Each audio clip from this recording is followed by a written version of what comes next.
السلام عليكم ورحمة الله.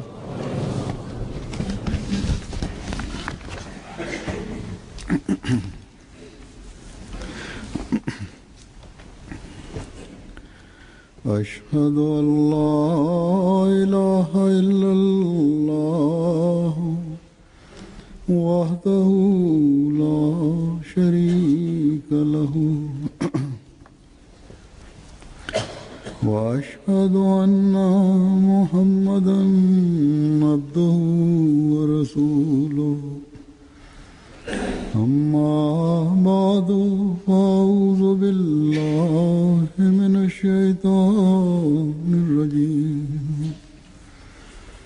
بسم الله الرحمن الرحيم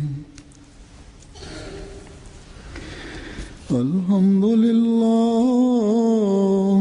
رب العالمين الرحمن الرحيم مالك يوم الدين إياك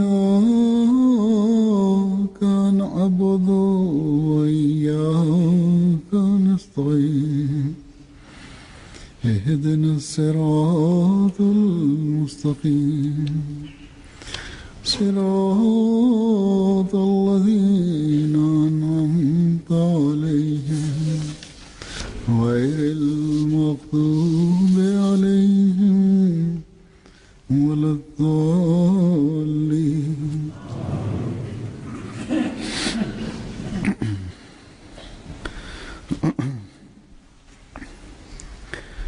حضرت مسیح موعود علیہ الصلوۃ والسلام کے ساتھ Dieu a fait la promesse au Messie premier alayhi salam que sa Jamaat va progresser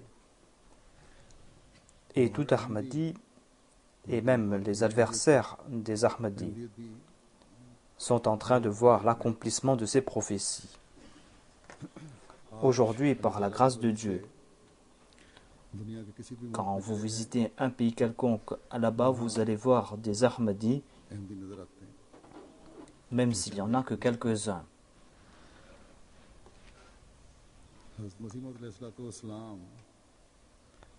Le Messie premier alayhi salam a déclaré à ce sujet que Dieu a fait cette promesse à propos de la Jamaat. وَجَائِلُ الَّذِينَ اتَّبَعُوكَ فَوْقَ الَّذِينَ كَفَرُوا إِلَى يَوْمِ الْقِيَامَةِ.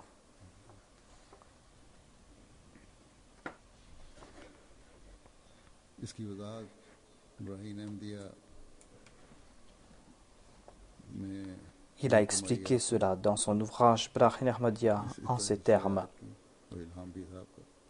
Il a dit: Dieu déclare que ceux qui vont te suivre, c'est-à-dire ceux qui seront les véritables suivants d'Allah et de son prophète, je leur accorderai le dessus sur leurs adversaires jusqu'au jour dernier, c'est-à-dire par leurs preuves et leurs arguments, ils auront la suprématie sur leurs adversaires. Le Messie premier alayhi salam a déclaré à ce sujet, après avoir évoqué cette première partie de la révélation, que Dieu a fait la promesse à propos de sa Jamaat. Et il dit que la promesse de Dieu est vraie. L'on est en train de mettre la semence en terre. Il avait prononcé ces paroles en octobre 1902. Il dit que l'on est en train de mettre la semence en terre. Il demande quels sont les désirs de nos adversaires et quel est le décret de Dieu. Ils pourront savoir cela s'ils réfléchissent. C'est-à-dire, si l'on veut connaître le désir de Dieu, ils doivent réfléchir et ils vont comprendre cela immédiatement. Il déclare aussi, s'ils réfléchissent, ils vont comprendre qu'ils sont en train d'échouer dans leur complot. Ensuite, il déclare, s'il n'y avait pas cette animosité, il n'y aurait pas eu de progrès miraculeux. C'est-à-dire qu'il n'y aurait pas eu d'aspect miraculeux dans ces progrès, car les miracles brillent davantage avec l'opposition et l'affrontement. nos ennemis sont en train de faire des efforts pour nous détruire. कि वो हमको नाबूद कर दें Ils n'acceptent même pas de répondre à nos salutations. और गायबाना जिक्र भी नफरत से करते हैं Et en aparté, ils tiennent des propos haineux à notre égard. Aujourd'hui, cette haine a atteint son comble. और दरीदत Au grand jour, l'on est en train de proférer ces injures, ये तमाम et tout cela a outrepassé des limites. बहरहाल Voilà donc l'œuvre de ces adversaires de la communauté Ahmadiyya. आप फरमाते हैं Le Messie premier l'Islam a déclaré que, d'autre part, Allah est en train de faire grandir cette Jamaat de façon miraculeuse. Si ce n'est pas un miracle, alors c'est quoi? फरमाया कि Est-ce là notre œuvre? Est-ce là l'œuvre de notre Jamaat? Non, il n'en est pas ainsi. ये ख्याल C'est là l'œuvre de Dieu. नहीं ये खुदा ताला का एक Et personne ne peut connaître la profondeur ni le secret de cette œuvre. Il déclare que c'est là l'œuvre de Dieu और उसकी et ses paroles sont merveilleuses. बस खुदा ताला की Ainsi, quotidiennement, nous sommes en train de voir le soutien merveilleux de Dieu. ना सिर्फ ये कि Des gens de bonne nature sont en train d'embrasser la communauté Ahmadiyya. रोजाना Et quotidiennement, la Jamaat est en train de grandir. जमात के Dieu est en train de bénir les personnes et les biens de la Jamaat. मुफ्त पड़ रही है Et cela est en train de faire brûler de jalousie les ennemis de la communauté Ahmadiyya. हसद की आग में और ज्यादा जलाती चली जा रही है Quotidiennement, Pakistan on reçoit des nouvelles du Pakistan नफरतों और que leur animosité, leur haine, leur jalousie les ont rendus aveugles à tel point कि हजरत मसीह मौद qu'ils sont en train d'altérer les photos du Messie premier alayhi salam, बिगाड़ कर पेश किया जाता है qu'ils écrivent des insultes dessus et qu'ils écrasent les photos du Messie premier alayhi salam. Il y a un infâme qui a placé la photo du Messie premier alayhi salam sur le seuil de son magasin तस्वीर रखती है afin que toute personne qui y pénètre passe dessus. बहरहाल Voilà donc comment agissent ces personnes. अल्लाह ताला Mais il y a aussi parmi les pouvoirs publics des personnes de bonne nature. इनको खड़ा कर देता Allah fait en sorte qu'il y ait de telles personnes. है और उनमें से Et il y a un officier qui s'est interposé et qui a enlevé cette photo de là. और आपकी तस्वीर वहां से उठवाई लेकिन इन मुखालिफिन Mais ses ennemis doivent comprendre कि ये que c'est là l'œuvre de Dieu. अल्लाह ताला Allah accorde son soutien à son bien-aimé. Il a un sens de l'honneur pour son bien-aimé. अल्लाह ताला की गैरत Certainement, puisqu'il a un sens de l'honneur pour son bien-aimé, il va se venger de ces personnes qui commettent des actes aussi infâmes. Certainement, ces personnes ainsi que leurs chefs seront les signes de la colère de Dieu. निशान बने Et un temps viendra quand non seulement les photos de ces personnes, mais ces personnes elles-mêmes seront piétinées et seront piétinées davantage. Ahmadi तो सबर और Les Ahmadis sont en train de faire preuve de patience et sont en train de prier. Voilà nos enseignements. अपने जोम में Ces ennemis peuvent, dans leur orgueil, faire ce bon et leur semble, peuvent user de tout moyen pour blesser nos cœurs. Nous ne prenons pas la loi entre nos mains et jamais nous n'allons prendre la loi entre nos mains. जैसा कि मैंने कहा Mais comme je l'ai dit, nous allons faire preuve de patience, nous allons prier et nous allons continuer à agir ainsi, Inch'Allah. Ahmadi की शान Voilà ce qui sied à un Ahmadi. इस शान को Les Ahmadis doivent faire briller davantage cet éclat, en particulier ceux qui sont au Pakistan. निखारते चले जाने की जरूरत है Ils doivent prier avec plus d'ardeur, बहुत ज्यादा शिद्दत पैदा करें car c'est la prière qui est notre seule arme. इसके अलावा En sus de cela, nous n'avons pas d'autre arme qui pourra être efficace. Certaines personnes disent que l'on doit faire ceci ou cela, अपनी दुआओं mais avant d'agir, l'on doit pousser à leur apogée nos prières. बहरहाल En tout cas, je parle aujourd'hui à propos du progrès de la communauté Ahmadiyya के बारे में et comment Allah est en train d'accorder son soutien à la communauté. और किस तरह et comment il a apporté une révolution dans la vie de ces personnes qui sont de bonne nature. Quant à ces personnes qui ont le moindre amour pour l'islam, quant à ces personnes qui sont le moindrement intéressées par la foi, en tout cas ces personnes sont attirées vers le Messie promis à l'islam. Dieu est en train de guider ces personnes. Mais même ces gens de ce bas monde, ceux qui ne sont pas intéressés par la religion, parmi lesquels il y a ceux qui ne croient même pas en Dieu, même ces personnes sont contraints de réfléchir et de dire que cette Jamaat est en train de progresser à chaque instant.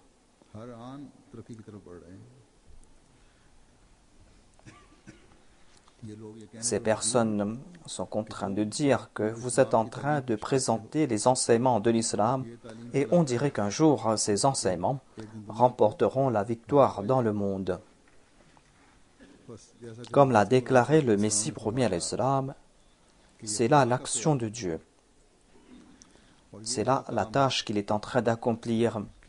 Il est en train de montrer ces choses extraordinaires.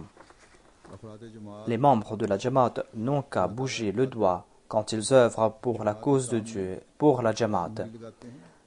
Et Allah fait fructifier leurs efforts, comme s'il y avait eu des milliers de mains qui avaient agi. Voilà ce qui fait brûler de jalousie l'ennemi.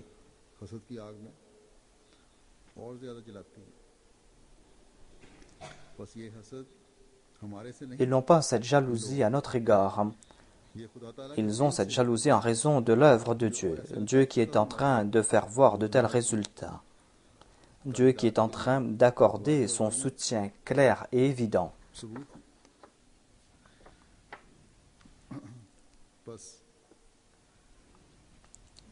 Ainsi, je m'adresse à ces adversaires, je leur dis qu'ils sont en train de s'affronter à Dieu. Mais personne ne pourra s'affronter à Dieu. C'est pour cette raison que vous devez avoir peur. Ayez peur de Dieu, car ceux qui s'affrontent à Dieu disparaissent à tel point qu'on ne voit même plus leur poussière. En raison de cette jalousie qu'éprouvent nos adversaires, nous sommes en train de voir pleuvoir les faveurs de Dieu.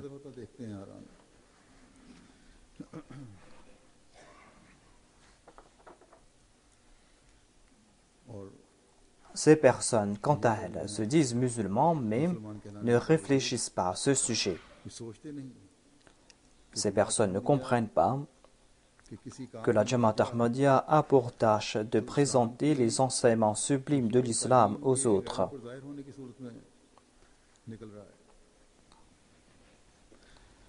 Et ces soi-disant ulémas n'éprouvent pas de l'amour pour l'islam.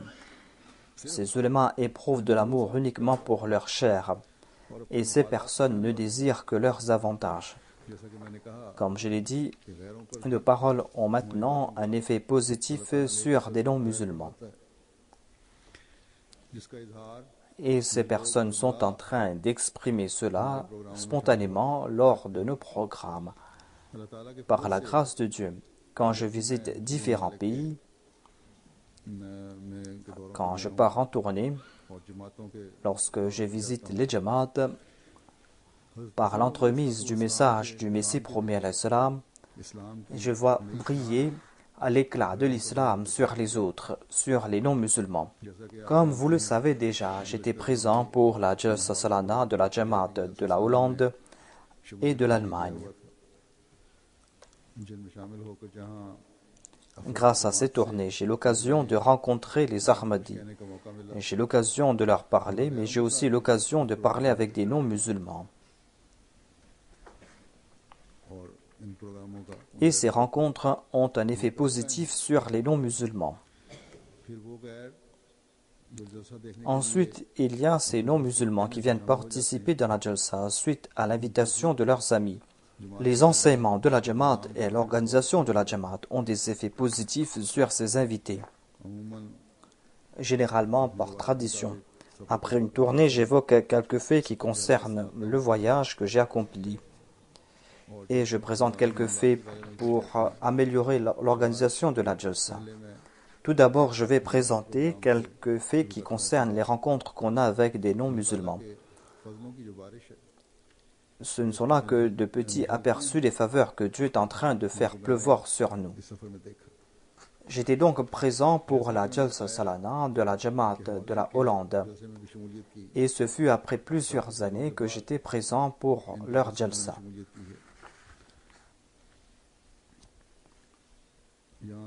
Avant de quitter le Royaume-Uni, j'ai reçu une lettre de la part de l'amir de la Jamaat de la Hollande qui me disait que vous venez pour la Jalsa, mais on désire organiser une réception avec des invités hollandais.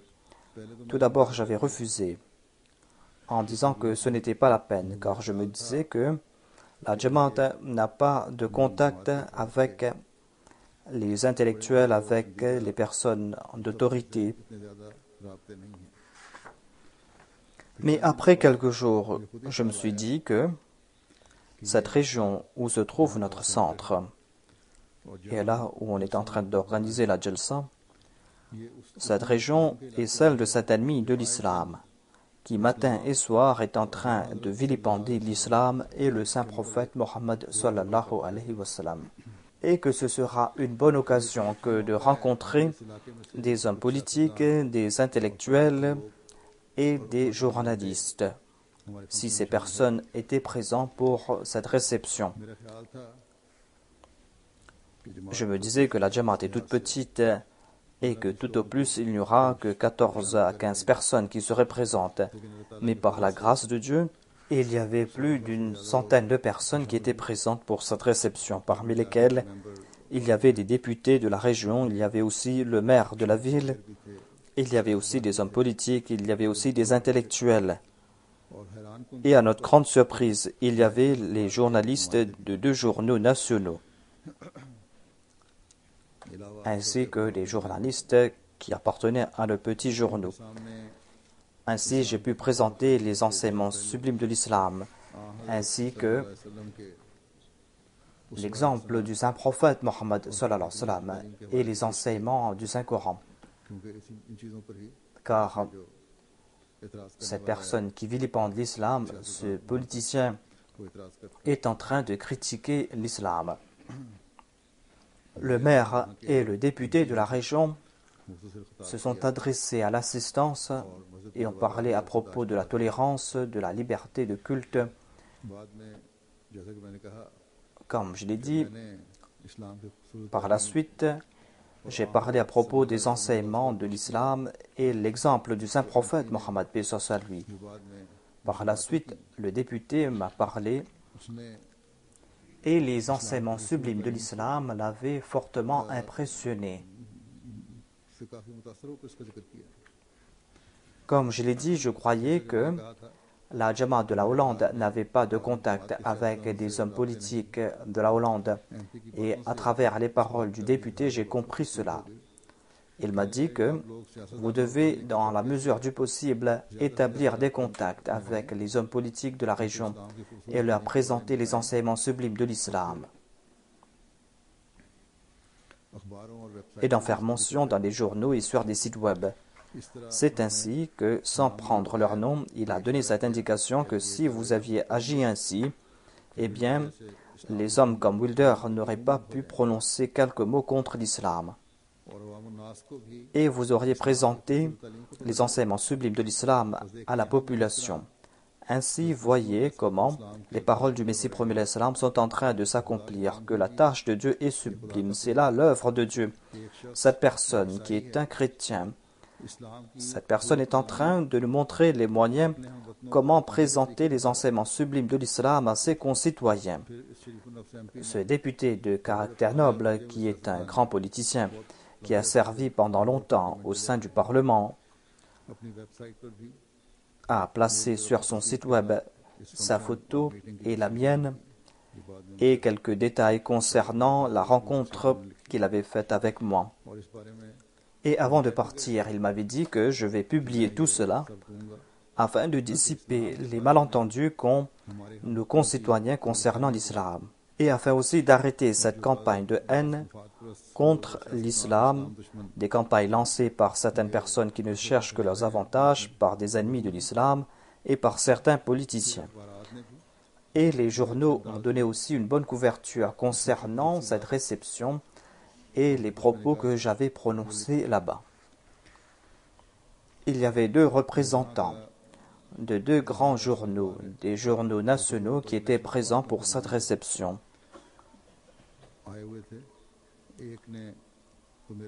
Il y a un de ces journalistes qui m'a interviewé pendant quelques minutes. Lorsqu'il avait posé plusieurs questions, je lui ai dit que moi aussi j'ai une question. Ma question est que la région où nous nous trouvons aujourd'hui, où se trouve Nunspit et où il y a aussi notre centre, cette région est appelée la ceinture de la Bible en Hollande. Il y a des gens ici qui connaissent quelque chose à propos de la foi. Comparé aux autres régions de la Hollande, il y a un plus grand nombre de personnes qui portent à l'église dans cette région. Vous attendez la deuxième venue de Jésus-Christ et vous avez présenté quelques signes. Et selon vous, ce temps est venu. Au contraire, ce temps est passé concernant la deuxième venue de Jésus-Christ. Mais Jésus-Christ n'est pas encore venu. Celui qui est venu, nous l'avons accepté comme le Messie promis. Méditez sur son avènement. En prononçant ces quelques paroles, j'ai vu que son visage était tout rouge, mais il a souri et il n'a rien dit. Après cela, je me suis dit que peut-être qu'il ne va pas donner une bonne couverture concernant notre réception, et même s'il publie quelque chose, peut-être qu'il ne va pas présenter toutes les vérités. Mais le lendemain, je fus fort étonné, et les membres de la Jamaat aussi furent fort étonnés de constater que non seulement qu'il avait publié un article à ce sujet, mais sur la première page, il avait placé ma photo. Et à l'intérieur, il avait publié un article sur plus d'une page à propos de cette réception. Et il avait publié des détails concernant la Jalsa, concernant les enseignements de l'islam. C'est un journal national qui est à fort tirage et il y a des centaines de milliers de personnes qui le lisent. Ainsi, grâce à ce journal, on a pu transmettre les enseignements sublimes de l'islam aux gens de ce pays.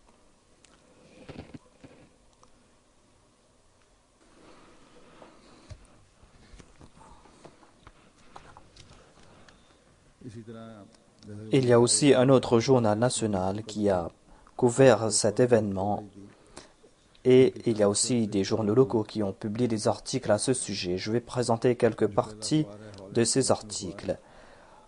Dans le premier journal national, dont le titre est Dagblad, on a publié un gros titre, le calife porteur de paix. Après cela, en me citant, ils ont écrit que la Jamaat Ahmadiyya pense que Hadrat Isa est décédé et qu'il ne retournera pas, et que Hadrat Mirza Ghulam Ahmad est le deuxième Isa, celui qui devait venir. Ils ont présenté beaucoup de détails à ce sujet, mais moi je vais présenter quelques phrases. Ensuite, il est écrit que la Jamaat Ahmadiyya est en train de se répandre dans le monde grâce à ses efforts. Jamais les Ahmadis, dans leurs déclarations, prononcent des paroles virulentes. La Jamaat est en train de s'établir dans les pays occidentaux, non seulement à travers des missionnaires, mais par ceux qui sont venus de leur pays. Et ils ont évoqué aussi les Ahmadis qui sont venus du Pakistan. Ensuite, on a écrit qu'il y a une relation très proche entre les membres de la Jamaat et la Jamaat elle-même. Ensuite, on a publié beaucoup de détails concernant la Jalsa.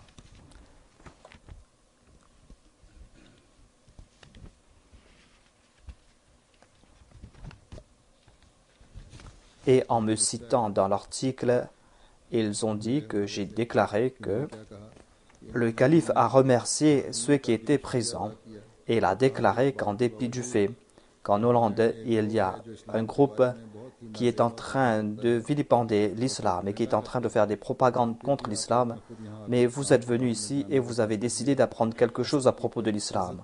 La chose essentielle, c'est le respect et d'établir la paix. Ensuite, ils disent que le calife a déclaré que je dis en toute certitude que jamais nous allons nous venger. Certes, il y a des groupes musulmans qui ont ces pensées extrémistes.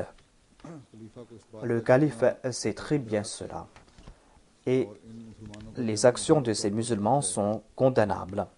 Et l'action de ces musulmans va à l'encontre de la pratique du saint prophète, sallallahu alayhi wa sallam. Ensuite, il est écrit que le calife a dit que il a peur qu'il n'y ait plus de respect les uns à l'égard des autres, surtout s'il y a de telles personnes qui viennent au pouvoir, des personnes qui ne respectent pas les autres, des personnes qui vont créer des difficultés. Voilà donc quelques extraits de ce journal. Il y a un autre journal national qui a publié en gros titre que le calife est venu et il a condamné l'extrémisme. En me citant et en écrivant en gros titre, ils ont écrit « Ne condamnez pas le saint prophète Mohammed sallallahu alayhi wa sallam pour ses actes de terrorisme et pour cet extrémisme. » Ensuite, ils ont écrit que selon les croyances de la Jamaat Ahmadiyya, Hadrat Mirza Ghulam Ahmad est le Messie promis et ses suivants le considèrent comme le deuxième avènement de Jésus-Christ. Les Ahmadis disent que Mirza Ghulam Ahmad possède les qualités de Hadrat Isa. Ainsi, on a pu transmettre le message de l'islam et le but de l'avènement du Messie premier à l'islam à ces personnes, et cela a été présenté ouvertement à une grande échelle. C'était des informations publiées en détail. Voyez donc l'œuvre de Dieu. D'une part, il y a M. Wilder qui est en train de faire des tournées dans le monde pour faire la publicité de son livre dans lequel il a vilipendé l'islam et le saint prophète Mohammed, paix soit sur lui. Et lui-même, il est empli de haine à l'égard de l'islam. Mais dans son pays, et non seulement dans son pays, mais dans la région où il est député, par l'entremise de la Jamaat Ahmadiyya, l'on est en train de présenter le message de l'islam et le message du saint prophète, un message qui prône la paix. Et ainsi, on est en train de dissiper leurs malentendus à ce sujet. Selon les informations que j'ai reçues, il n'a pas reçu grande approbation concernant son livre. Mais dans son pays, grâce à ses journaux et grâce au site web des députés, on a pu transmettre le message de l'islam, le message sublime de l'islam, à des centaines de milliers de personnes. Et même la Jamaat de la Hollande ne s'attendait pas à une si grande couverture.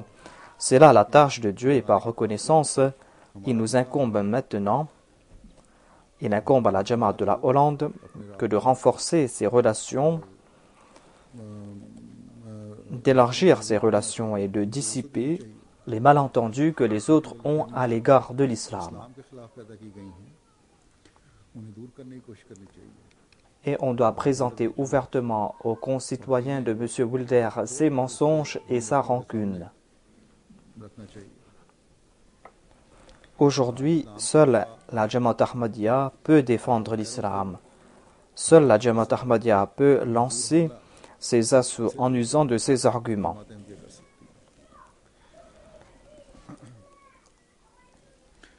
Les invités qui étaient présents pour cette réception ont eu de très bonnes impressions. Notre missionnaire de la Norvège qui était présent là-bas a parlé avec une personne qui lui a dit que nous voulons entendre davantage à propos de l'islam. Votre calife a terminé rapidement son discours. Un veilleur a dit que l'enseignement que vous êtes en train de présenter aujourd'hui, le christianisme a présenté le même enseignement très tardivement. C'est-à-dire, ils ont présenté cet enseignement après 2000 ans. Il voulait dire par cela que les chrétiens, les différents groupes chrétiens se sont entretués pendant longtemps, il y a eu des troubles pendant longtemps, ils se sont affrontés pendant longtemps, et ce n'est que maintenant qu'ils ont pu établir la paix. Mais vous avez fait des efforts rapidement pour répandre la paix. C'était là son point de vue à lui. Il ne savait pas que cela n'a pas débuté aujourd'hui, mais que ces enseignements ont été offerts par le saint prophète Mohammed, paix soit lui, 1400 ans de cela. Et c'est à l'époque qu'on avait jeté les bases de ces enseignements. Ainsi, grâce à cette réception, on a pu dissiper les malentendus de ces personnes à propos de l'islam. qu'Allah fasse qu'il y ait des résultats positifs à l'avenir et que ce peuple accepte l'islam et qu'il se mette sous la bannière du saint prophète Mohammed sallallahu alayhi wa sallam. Mais comme je l'ai dit, les membres de la Jamaat doivent faire beaucoup d'efforts à ce sujet.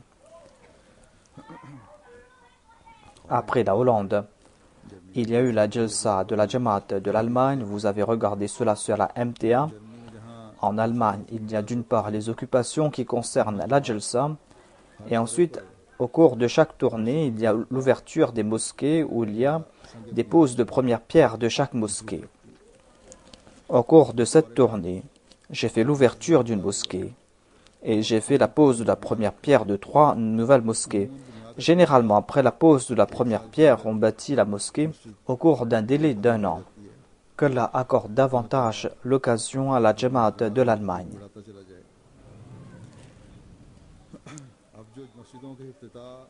Au cours de ces réceptions, lors de l'ouverture de ces mosquées ou de la pose de la première pierre, il y a quelque chose de positif. Au cours de chaque réception, il y a des gens de la société qui sont présents, parmi lesquels il y a des intellectuels, le maire adjoint, des officiers ou d'autres personnes qui y sont présentes. Auparavant, cela ne se faisait pas en Allemagne, mais en tout cas ici, lors de l'ouverture de chaque mosquée, on invite ces gens. Ainsi, ils ont compris cela là-bas aussi.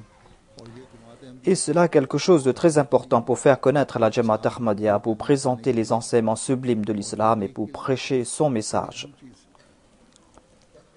Notre tâche à nous, c'est de présenter les enseignements sublimes de l'islam au monde et d'inviter le monde vers la vérité. Avec la construction de chaque mosquée, on élargit davantage le champ pour l'établir. Et j'ai tout le temps dit aux membres de la Jamaat que suite à cette renommée, et face au fait que le champ s'est élargi pour l'établir, ils ont davantage de responsabilités. Il est important d'être un modèle des enseignements de l'islam.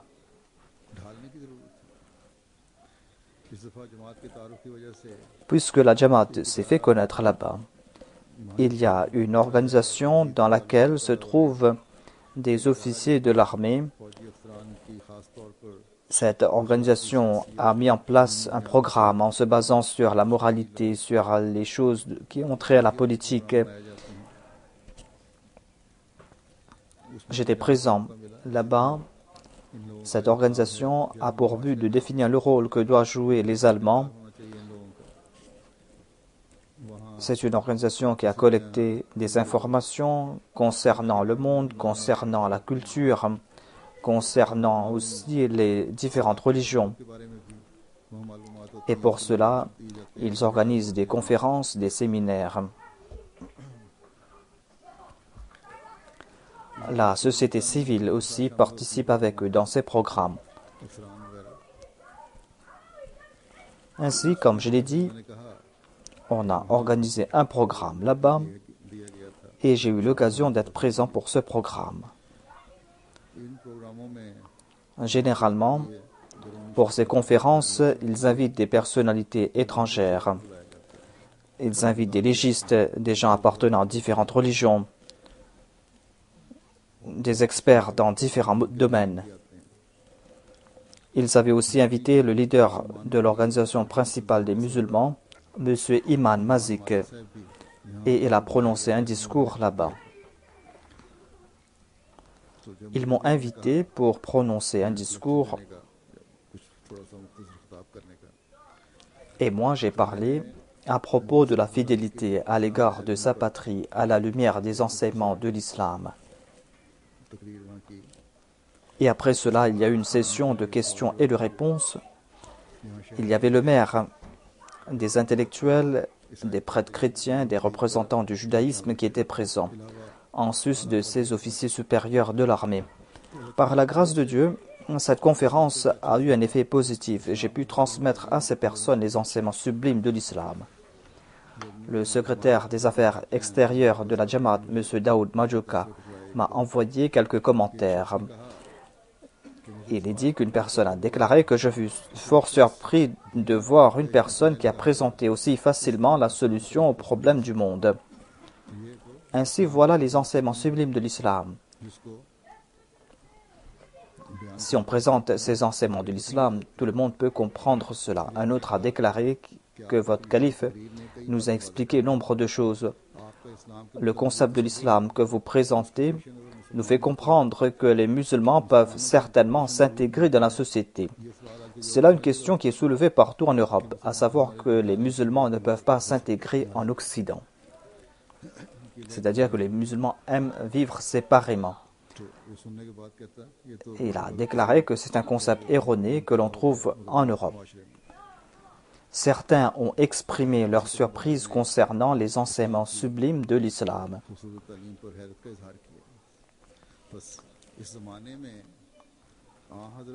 Ainsi, c'est la tâche des suivants du Messie premier l'Islam, cet amoureux parfait du saint prophète, que de présenter les enseignements sublimes de l'islam aux autres et de fermer ainsi la bouche de ceux qui critiquent l'islam. La plupart de ceux qui m'ont rencontré m'ont dit, et ont dit aussi ceux qui étaient présents, de leur offrir le texte de ce discours. La Jamaat de l'Allemagne va traduire cela en langue allemande et va leur envoyer cela. Ensuite, au cours de la Jalsa de l'Allemagne, il y a un programme permanent, un programme pour lequel on réunit des Allemands ou des non-musulmans ou des non-Ahmadis. Il y avait entre 5 à 600 personnes qui étaient présentes pour ce programme et j'ai eu l'occasion de parler. Encore une fois, j'ai parlé à propos des enseignements de l'islam, à propos de l'avènement du Messie premier l'Islam, concernant la situation du monde et le fait que le monde est en train d'oublier Dieu et le fait que l'on est en train de courir vers la destruction. J'ai parlé à ce sujet et j'ai eu l'occasion de leur dire d'être vigilants à ce sujet.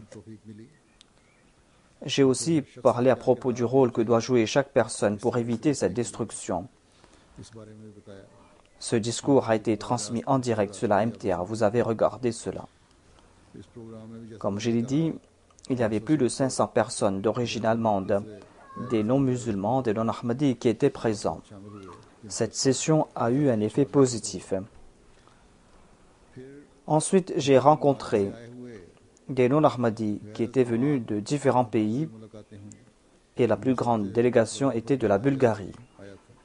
Environ 80 personnes étaient présentes de la Bulgarie, parmi lesquelles il n'y avait que 13 ou 14 Ahmadis.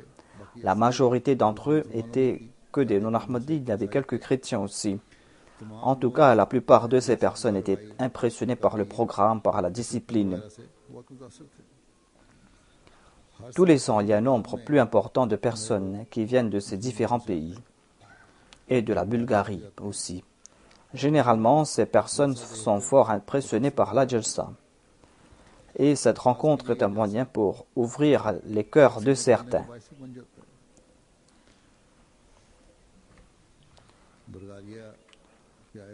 J'ai parlé avec la délégation de la Bulgarie et il y a un jeune homme qui m'a dit que vous dites que l'on doit ressentir la crainte de Dieu au cœur et que l'on doit agir pour la cause de Dieu et que nous les Ahmadis nous sommes en train d'agir en ce sens. Ce jeune homme m'a demandé quelle est la preuve que vous êtes en train de suivre ces conseils. Je lui ai dit qu'entre autres, en Afrique, dans des endroits fort reculés, nous sommes en train de servir les populations sans faire de distinction de religion, de race. Ces informations sont disponibles partout. Ces informations suffisent comme preuve. Nous ne leur demandons rien à ces personnes. Certes, nous faisons cet effort pour que ces gens puissent rendre culte à Dieu l'unique, qu'ils soient ses véritables adorateurs. Voilà l'effort que nous sommes en train de faire. En Bulgarie, depuis quelques années, on a mis des restrictions sur les activités de la Jamaat. La Jamaat n'est pas enregistrée là-bas. L'État est sous l'influence des mollahs et ils disent que pour mettre fin à des dissensions entre les musulmans et pour qu'il n'y ait plus de troubles en Bulgarie parmi les musulmans, on est en train d'agir ainsi, c'est-à-dire que l'on présente un seul sermon dans toutes les mosquées et que tous les musulmans appartiennent à la même obédience, alors qu'il n'en est pas ainsi. En fait, il y a certains qui reçoivent de l'aide des pays arabes. Et c'est pour cette raison qu'ils ne supportent pas le fait que l'on offre l'occasion aux Ahmadis de prêcher leur message, car ils vont perdre leur gagne-pain. Mais en dépit de cela, tous les ans, il y a des gens qui embrassent l'Ahmadiyya là-bas. Il y a aussi des Ahmadis qui sont venus de Malte, de la Turquie, de l'Espagne, de la Bosnie. Et on a rencontré aussi des non-Ahmadis. Par la grâce de Dieu,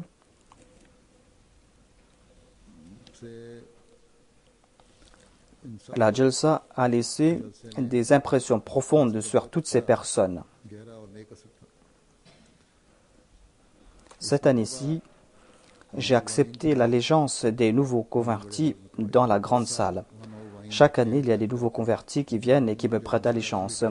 Mais ces personnes me prêtent allégeance séparément. Cette année-ci, j'ai dit qu'on va le faire dans la salle principale afin que les autres aussi puissent y participer.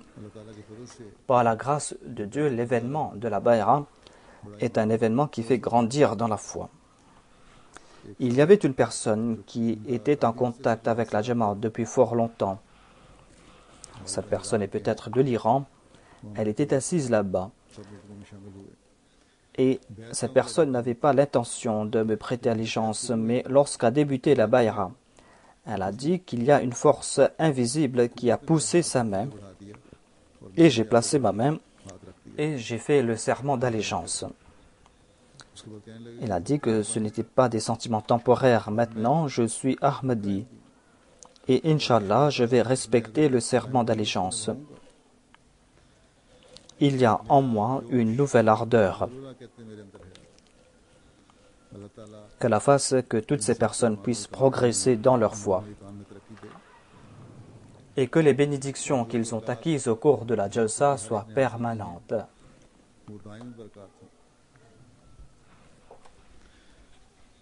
En tout cas, la Jalsa Salana de la Jamaat de l'Allemagne s'est très bien passée.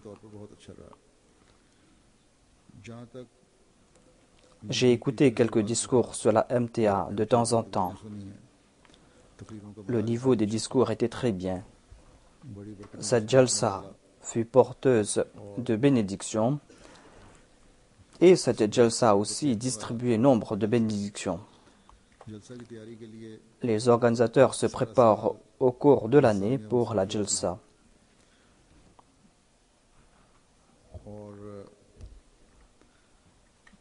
En dépit du fait que tout se fait sous un seul toit,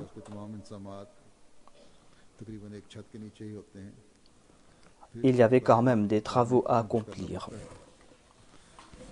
Cette année-ci, il y avait des demandeurs d'asile du Pakistan qui ont travaillé d'arrache-pied. Les organisateurs ont dit que si on avait besoin de 200 personnes, 400 volontaires se présentaient.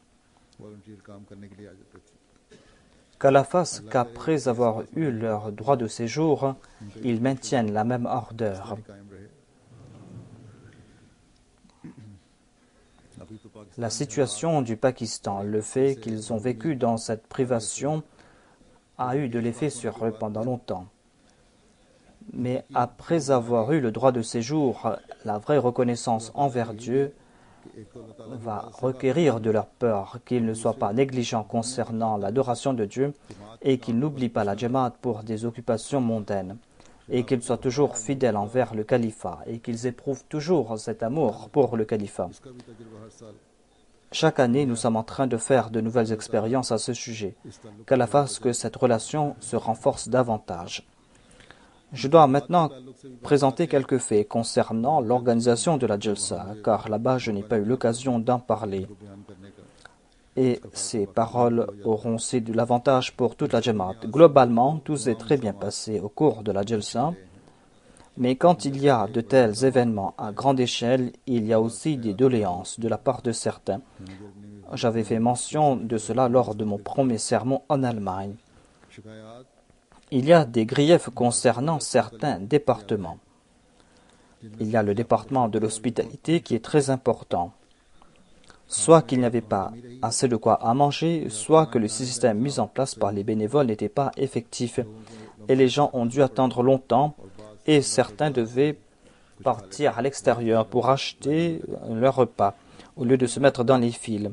Telle était la situation aussi parmi les femmes. Et certains des bénévoles, hommes et femmes, n'ont pas eu de quoi à manger aussi. Et les femmes ont dû faire leur propre arrangement. Si le premier jour, ou si à un moment donné, on a fait face à une telle situation, c'était la tâche de l'officier de la Jalsa Salana et celle de ses organisateurs que de prendre des mesures effectives, d'en connaître les raisons. Peut-être qu'ils ont fait des efforts à ce sujet, mais on n'a pas vu les résultats escomptés. Et il y a eu les mêmes manquements jusqu'au dernier jour.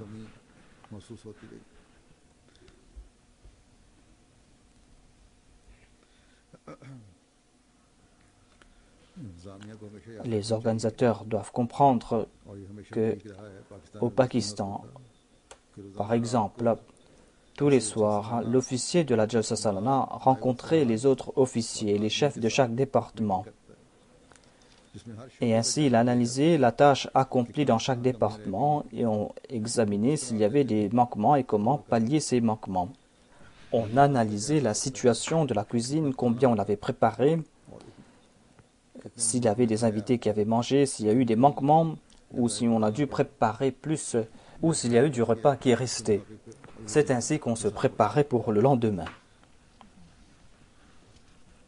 Le département de l'hospitalité, au lieu de remettre à plus tard certains faits, aurait dû informer l'officier de la Jalsa Salana, à savoir qu'aujourd'hui, il y a tel nombre d'invités qui ont mangé ou que tel nombre d'invités ou de bénévoles n'ont pas pu manger, et présenter aussi les raisons.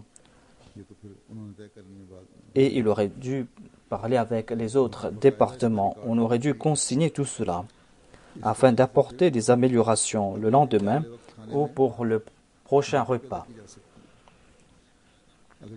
S'il y avait ces rencontres et si on planifiait tout cela pour le lendemain, on aurait pu améliorer la situation immédiatement.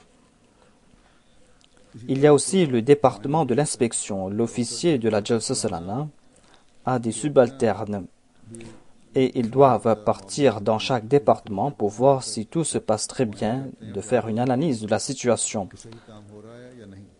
Et si on est en train de faire face à des situations d'urgence que l'on doit y remédier. En tout cas, on doit apporter des améliorations dans ce département. Ensuite, dans la salle principale, il y avait des toilettes et des salles de bain qui faisaient défaut, alors qu'il y a d'innombrables toilettes dans ce complexe. Mais pour quelque raison, on n'a pas ouvert ces toilettes. Et certaines vieilles personnes, des hommes et des femmes, ont dû faire face à des difficultés, alors qu'on devait mettre en place des facilités pour les vieux et pour les handicapés. On aurait dû organiser cela. Et dans ces pays, il y a de telles facilités. Et les bénévoles, hommes et femmes, n'auraient pas dû être aussi stricts, surtout dans ces endroits. Votre tâche à vous, c'est de faciliter la vie de tout le monde. Les organisateurs, s'ils n'avaient pas demandé la permission pour ouvrir certaines toilettes, face à cette situation, ils auraient dû demander cette permission pour ouvrir ces toilettes. S'il était une question d'économie, eh bien, même s'il est bien de faire des économies, mais que l'on se souvienne que l'on ne peut pas sacrifier l'hospitalité pour faire des économies.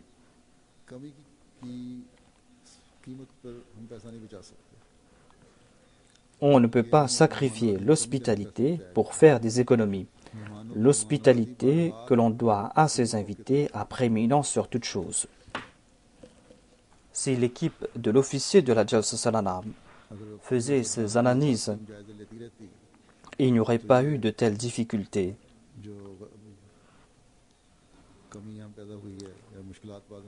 et les gens n'auraient pas dû faire face à de telles difficultés.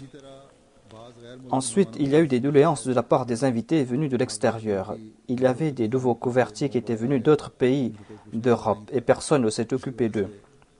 Et certains sont retournés en colère.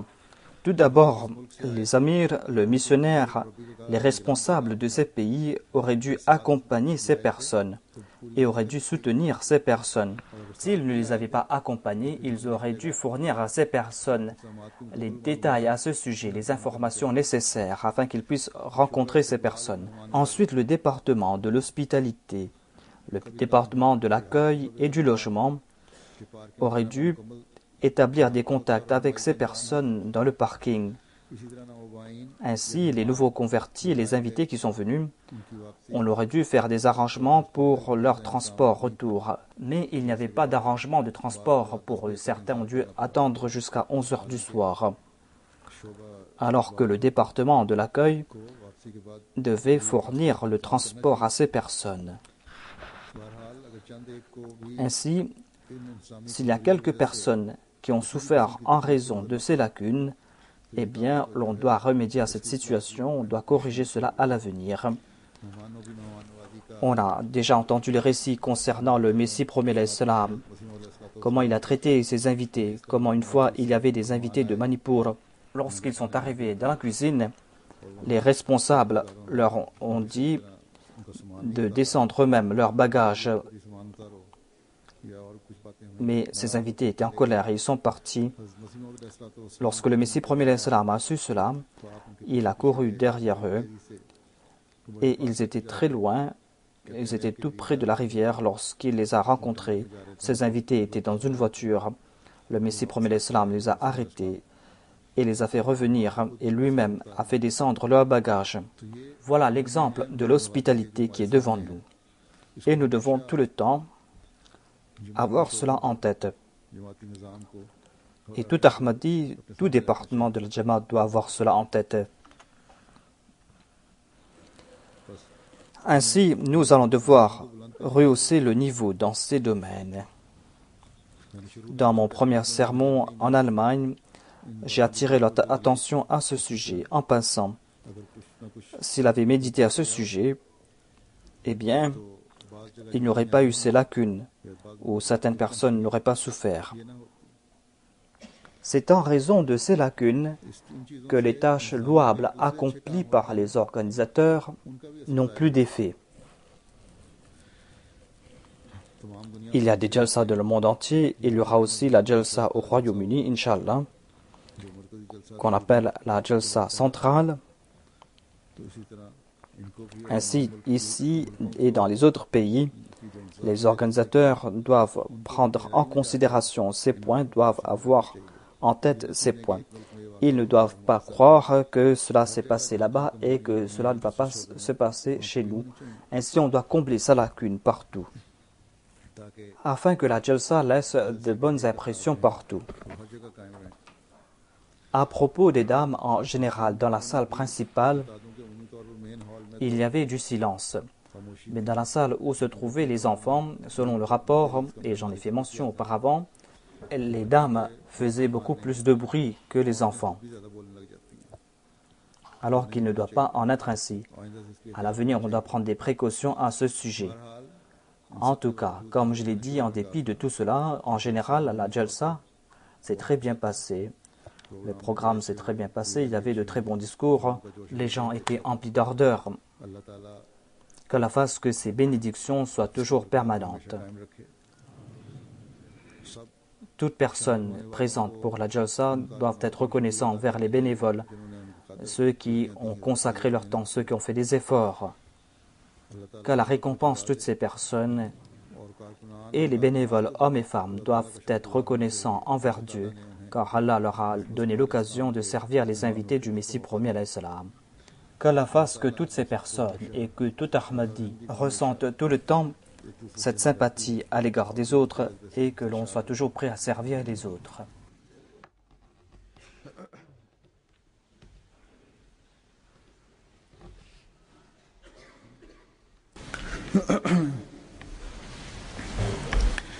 الحمد لله نحمده ونستعينه ونستغفره ونؤمن به ونتوكل عليه ونعوذ بالله من شرور أنفسنا ومن سيئات أعمالنا من يهده الله فلا مضل له ومن يضلل فلا هادي له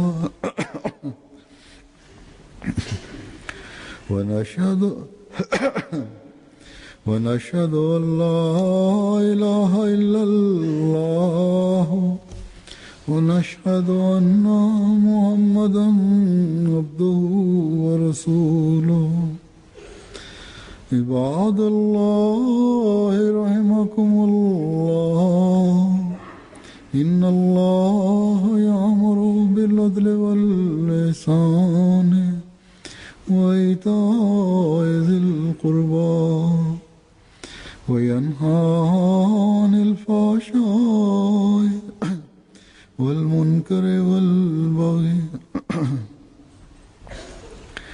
يعظكم لعلكم تذكرون اذكروا الله يذكركم وادعوه يستجب لكم ولذكر الله أكبر